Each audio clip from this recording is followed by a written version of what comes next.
Hello, friends. Today we have a truly phenomenal story.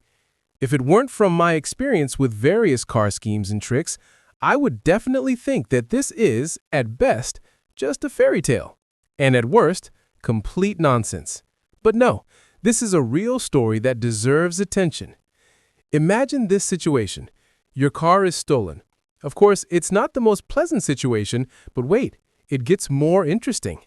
After some time, you find your car, and you know for sure this is your car, no doubts. The VIN, the engine number, everything is as it was. But here's the problem. The car has now been taken by another person. And the strangest part is, they already have new official documents for the car. And now, you have no choice but to steal your own car and not end up in jail for it. This story happened in Detroit with a Toyota Camry, but the situation went far beyond the United States. So one day, an adult man, dressed decently, enters a small car rental shop in Detroit. He has an American passport and a driver's license. Everything looks quite normal. He's checked against the databases, the bailiffs find nothing, his passport isn't on any wanted list. The person seems completely normal, and without any problems, they give him a Toyota Camry for rent for a few days. 2 days later, the renter calls the rental company and says that he needs to go on an urgent trip to a neighboring city. A bit more time passes, and the rental company notices that the car has tracking devices installed, mandatory systems in the U.S., eGLONASS, a sleeping beacon, and an online beacon. These devices transmit the car's location in real time. Everything is fine. The rental company is monitoring everything, checking the route, and agrees to the trip.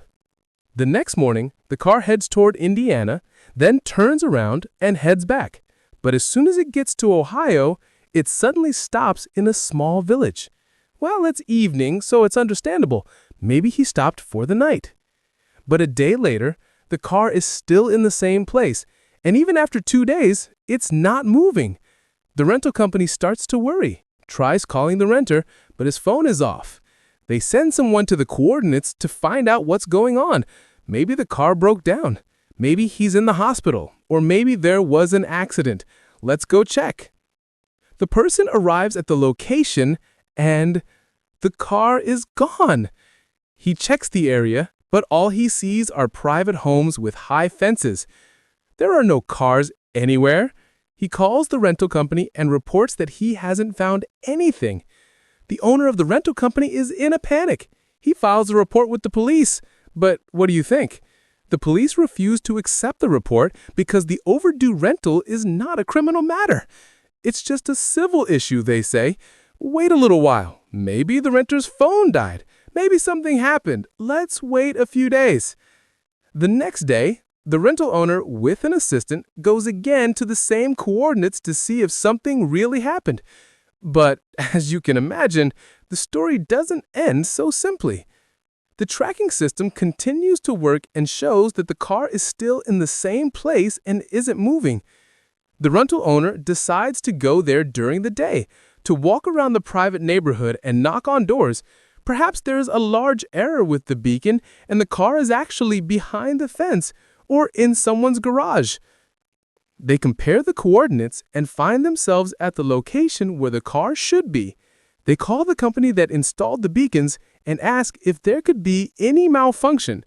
The company replies that everything has been checked.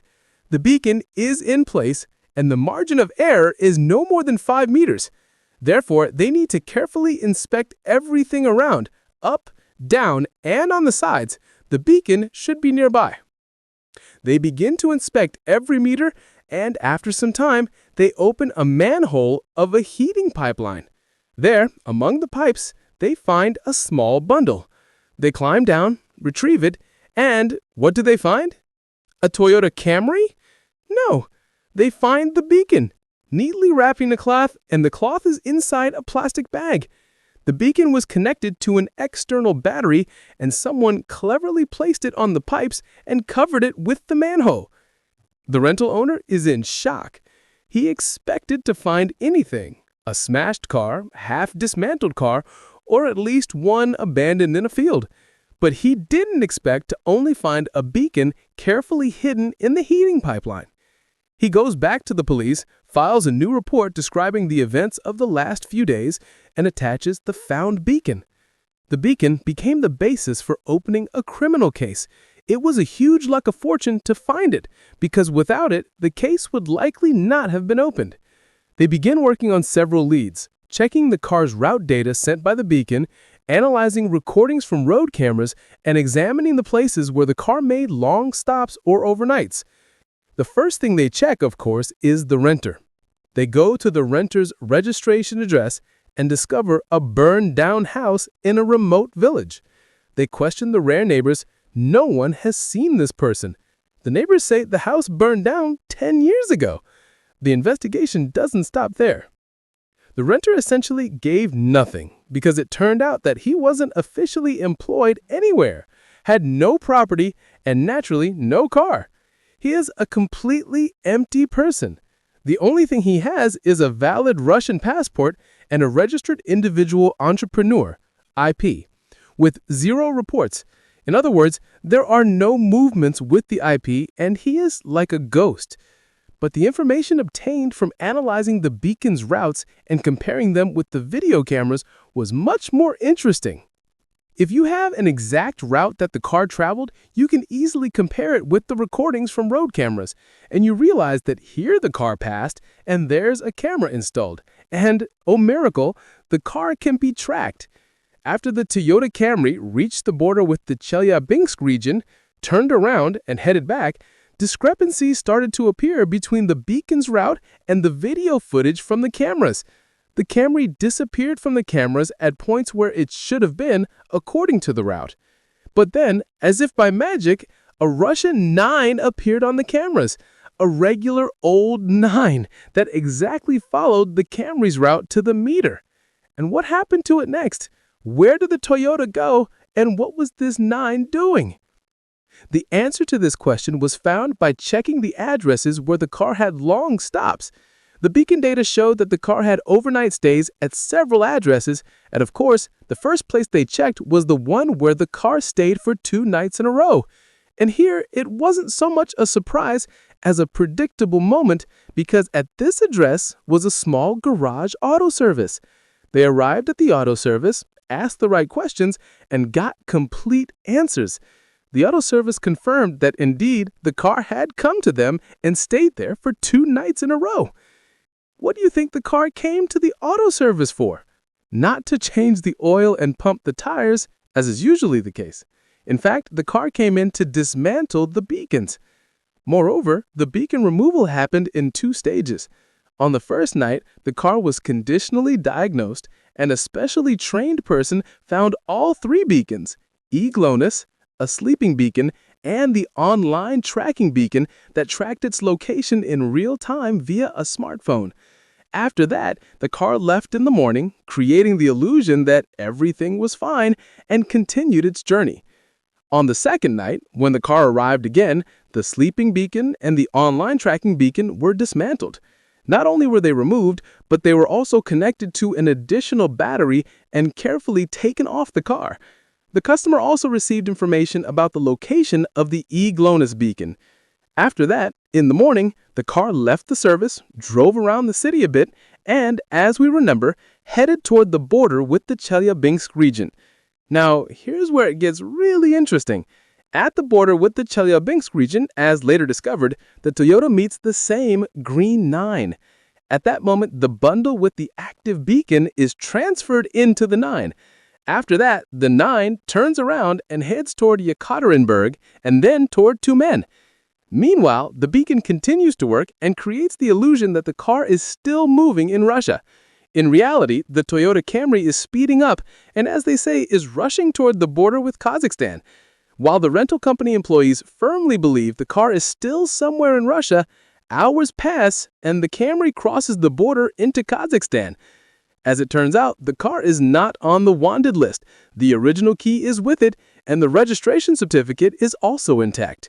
In Kazakhstan, the car is legalized with a forged bill of sale, receives Kazakh documents, and is immediately resold to a citizen of Kazakhstan. All of this happens in record time, while the rental company employees are still trying to understand what happened to the car, why it stopped at a single point and hasn't moved. They continue to visit police stations, attempting to file a report, while the car is already being legalized in Kazakhstan. Do you think that's where it ends? Of course not. The rental owner actively gets involved in the search and takes matters into his own hands. He travels to Kazakhstan, knocks on various office doors, writes reports to various authorities, and explains his situation. He contacts the police, but they tell him that they have no claims against the car because the crime occurred in another country. Moreover, no requests have come from Russia. Eventually, they offer him assistance, but only after long and complicated negotiations. In the end, they offer him a rather interesting and unconventional solution to recover the car. I want you to hear what they suggested to him, directly from the source. Here's a brief excerpt from my conversation with the rental owner. "We will find the car, don't worry. But here's the task. You need to get to the border quickly, and don't stop. And in general, don't worry, we'll take care of everything." An interesting proposal, right? This is essentially one of the few options to return the car so quickly. While I was preparing the material for this video, I delved deeper into the issue and realized that this situation actually affects many more people. Dozens, maybe even hundreds of cars have been exported from Russia to Kazakhstan using the same scheme, and the problem of car recovery is really pressing. Recovering a car legally is a complicated task because even if the car is listed as stolen in Russia and a criminal case is opened, even if the documents are transferred to Kazakhstan, the car will still be attempted to be seized. The citizen of Kazakhstan will file a claim in the Kazakh court, and the court will almost certainly recognize him as a bona fide buyer since he's a citizen of the country. And so, by court order, the car will be officially returned to him. The car may be on the wanted list in Russia, it may be on the wanted list in other countries, but on the territory of Kazakhstan, it will be calmly operated. It will move without problems. Yes, if it enters Russia, it will be immediately seized. But within Kazakhstan, literally a few meters from the border, the car will move back and forth without anyone stopping it. You can wave to the former owner, but in Kazakhstan the car won't be seized by anyone. However, just a few meters into Russia, and it will be seized immediately. Here lies the problem. Cars are legalized, and they're legalized absolutely within the legal framework. The new buyer, even if he's nominally the last buyer, is often recognized as a bona fide purchaser, and seizing such a car is no easy task. In practice, such cases are rare, and resolving them is extremely difficult. For example, within the customs union, a car can freely cross the border just like any other commodity. To legalize a car in Kazakhstan, it's enough to present the car, the registration certificate, and a sales contract, which can be written in literally a few minutes. The authenticity of the documents won't be checked, and you will easily get Kazakh documents. The same applies to Russia. Cars brought from Kazakhstan also receive Russian documents without any problems. The paperwork in these cases is really simplified to a minimum. However, when complicated situations rise, the resolution of these issues takes a long time, and the fate of such cars can take even more unexpected turns. We discussed this topic with the rental owner. There are cases where cars already legalized in Kazakhstan later return to Russia. Because, firstly, criminal cases have not yet been initiated, and secondly, 95% of such cases never go to court. The cars quietly return and no one even pays attention to them. When cars are resold in this way, it happens through several intermediary hands, and the whole scheme is a kind of sales chain. Of course, the situation doesn't always unfold so simply, but as I've said, such cars return to Russia, and eventually they may end up in the hands of a new owner who registers them using a forged sales contract. There are many schemes for exporting cars from Russia. We've already looked at leasing schemes and other methods, but the difference between the rental car scheme and the leasing ones is clearly evident. In the case of rental cars, everything is much simpler and faster. You rent a car for pennies, literally for 3-4 days, without serious deposits or guarantees. All of this is used as a loophole to violate the rental agreement's terms. As I mentioned, such cases are not isolated, and in many of them, criminal cases are never opened. Everything remains within the framework of civil law because there are no beacons or signs that the car has been dismantled for parts. It's precisely using such loopholes that this scheme is actively applied. The beacon is moved back and forth, time passes, and as I mentioned, the rental company itself eventually ends up with a problem that is hard to resolve through the courts. It was indeed very lucky that they managed to find the beacon because the battery should have run out much earlier than it was discovered. It was simply a lucky coincidence that the beacon was lying on the pipe, warm, neatly wrapped, and lasted until it was discovered. The main purpose of the beacon was to create a diversion. While the rental company thought the car was moving, it was actually standing still. This bought several days to prevent the car from being listed as stolen and to delay any actions until it could be legalized. Now, as for the proposed scheme to find the car and return to Russia, this is in essence quite a slippery venture. The scheme looks tempting. They promise you to show you where your car is, track it via cameras, give you the exact address, and you'll go there, start the car, put Russian plates on it, and drive home. But the situation could unfold quite differently. Imagine you get to the car, start it, drive off, and 50-70 kilometers down the road, police stop you, put you under the barrel and say that the car is on the wanted list and was stolen in Kazakh territory. There's a statement from the owner, and whatever the outcome, at best you will get your Toyota Camry back. At worst, you will be detained and left without the car and with debts trying to get home. This is a big problem. Just how safe is the scheme? Much depends on how things unfold. If you decide to take your car without informing anyone and bring it across the border into Russia, this scheme is quite risky. You could end up in a very unpleasant situation. Friends, if you have similar stories, if you've been deceived or tricked when buying a car, bought a car with hidden issues or tampered mileage, be sure to share your stories. The most interesting and viewed ones will be featured on my channel. Before we say goodbye, I want to remind you, if you're looking to buy a used car and you want to be sure about its history, you can check it through the Pro Auto service on auto.ru. All you need is the car's VIN number. You'll get a lot of useful information, including its history, restrictions, whether it's stolen, repair cost estimates, auction participation, and you will also have access to all previously posted sale data. It's a very convenient service for the initial check of a car. I'll leave the link in the description below the video.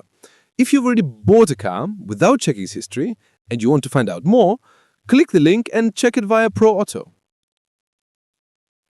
If you need a guaranteed honest and verified car, you can contact my company Auto Criminalist and we will conduct a full check and find your car. I'll also leave the link to our expert service in the description below the video.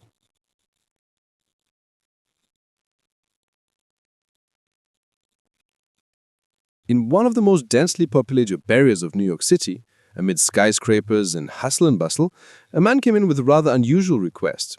He needed to rent a car for a few days.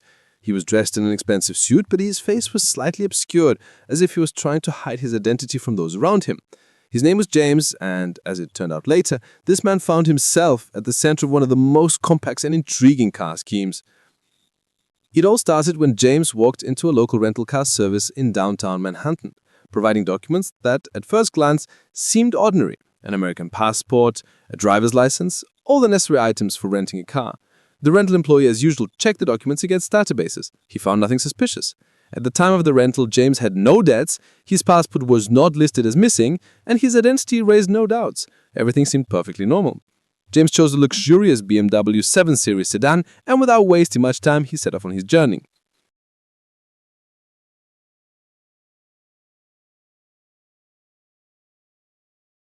Mark realized that he might be dealing with something serious if he didn't take action immediately. He contacted local authorities, but they didn't immediately take the case as there was no concrete evidence that the car had been stolen. The situation escalated when Mark received a message that, according to local surveillance cameras, the car had passed through several checkpoints and was heading toward the Canadian border. This made him immediately contact management, and they decided not only to stop the renter, but also to attempt to track his journey to the very end. Mark and his colleagues quickly began gathering all the information about the route. They used not only data from the beacons, but also connected road cameras. By the time they reached the Canadian border, James' car had already arrived. They decided to send a team to the border checkpoint, but what followed was something unexpected. When the border guards stopped James' car, they discovered that the vehicle was registered to a Canadian company, and James was not who he claimed to be. Everything pointed to the fact that the rented car was part of a more complicated scheme. When James was detained at the Canadian border, his behavior was strange. He didn't try to run away or hide his face, but there was visible anxiety in his eyes. The border guards, upon checking his documents, found several discrepancies. For instance, his passport, though authentic, lacked stamps on some pages that are typically applied when crossing borders. There were more questions than answers. When James was brought to the local police station, he was thoroughly interrogated. At first, he refused to speak, but under pressure and realizing that the scheme had been uncovered, he began to tell his story. It turned out that James wasn't just a car renter. He was part of a complex network that involved not only cars, but a whole network of people working across different countries. The scheme involved renting cars, taking possession of them, then legalizing them in other countries, and finally reselling them with forged documents. They used shell companies, fake sales contracts, and fictitious registrations. It was a multi-layered mechanism that allowed cars to be illegally transported across borders, changing ownership on paper and turning them into legitimate vehicles in another country. While James was giving his testimony, the task force continued working. Detective Kate, an experienced woman who had been working in investigations for many years, traveled to New York to conduct further investigations into the company that rented the car. She immediately realized that the company in downtown Manhattan, where James had rented the car, was just a small link in this massive chain. When she checked the accounts, it turned out that they regularly made deals with international car rental firms, but none of these deals were processed through traditional channels. For example, rental payments were often transferred through strange intermediary companies that had no offices and operated only online. This was quite unusual, as car rentals are typically done with full identity checks and contracts, but these companies seemed not to do any such checks. Meanwhile, in Canada, they began checking all the documents related to the car purchase and soon discovered that the car James drove across the border was registered to a shell company using fictitious addresses and accounts. Apparently, James didn't know that his involvement in the scheme was only temporary. After the car reached the desired point, its documents were forged and the vehicle became new in another country. During the investigation, it was revealed that the company handling all the rented cars was part of a larger organization involved in car fraud. They processed dozens, if not hundreds of cars each month. They used various methods to legalize stolen or hijacked cars, including forging VIN numbers, fake registrations, and even creating virtual auctions where cars were sold as legal. The company operated with lightning deals. Everything happened so quickly that often buyers didn't even have time to consider the authenticity of the document. Moreover, they used a network of lawyers who helped cover up traces and solved any issues with registration and ownership. The cars were resold at auctions in Canada and then returned to the U.S., where they became completely legal. Border guards and police found that the cars involved in the scheme were actually stolen vehicles that had been registered in different countries.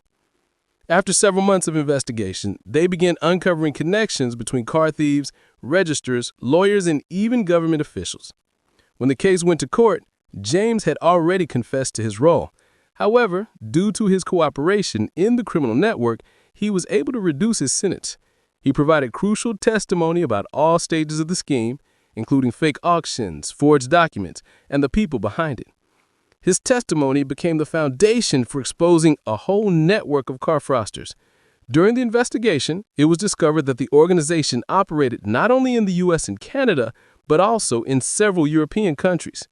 The vehicles they smuggled across borders included both new cars and those restored after accidents.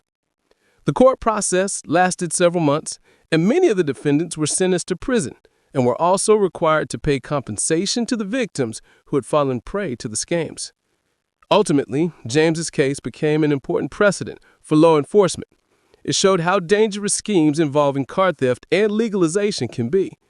The prosecution and police began to more carefully examine car rental companies and introduced new monitoring systems to prevent similar crimes. For James himself, although he avoided a long prison sentence, his life was changed forever. He realized that he had been nothing more than a pawn in the hands of bigger players who were manipulating his actions. Despite cooperating with the investigation, the consequences of his actions impacted his life.